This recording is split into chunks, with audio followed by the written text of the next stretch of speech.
மகாபாரதத்தில் வந்து திருதராஷ்டிரன்னு ஒருத்தன் இருந்தான். அவன் கண்ணு தெரியாதவன். அவனுக்கு தம்பி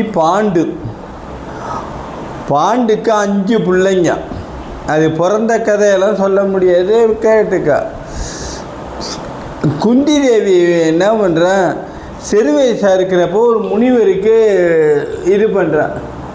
அதை பார்த்துட்டு அந்த முனிவர் ஒரு மந்திரத்தை சொல்லி கொடுக்குறாரு.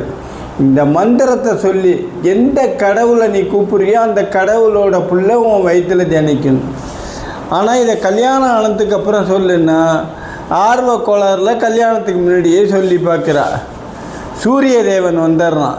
வந்ததும் நான் தெரியாமல் கூப்பிட்டுட்டேன், நீ போயிடுங்கிறாரு. நான் வந்த வரைக்கும் வரம் கொடுத்து தான் அவன். ஆனால் இந்த பிள்ளை உன் வயிற்றில் பிறந்ததுக்கப்புறம் நீ பழையபடி ஆகிடுவ அப்படின்னு. இதில் தான் கர்ணன் பிறக்கிறான். அந்த கர்ணனுக்கு தான் இவ தன்னுடைய பட்டுப்புடவையை சுற்றி ஒரு இதுமாரி செஞ்சு அதில் ஓடுற மரப்பட்டி மாரி செஞ்சு ஓடுற ஆற்றுல விட்டுறா. அதை வந்து ஒரு தேரோட்டி எடுக்கிறான். புள்ளை இல்லாத நமக்கு புள்ளை கிடச்சின்னா அந்த கர்ணனை வளர்க்குறான்.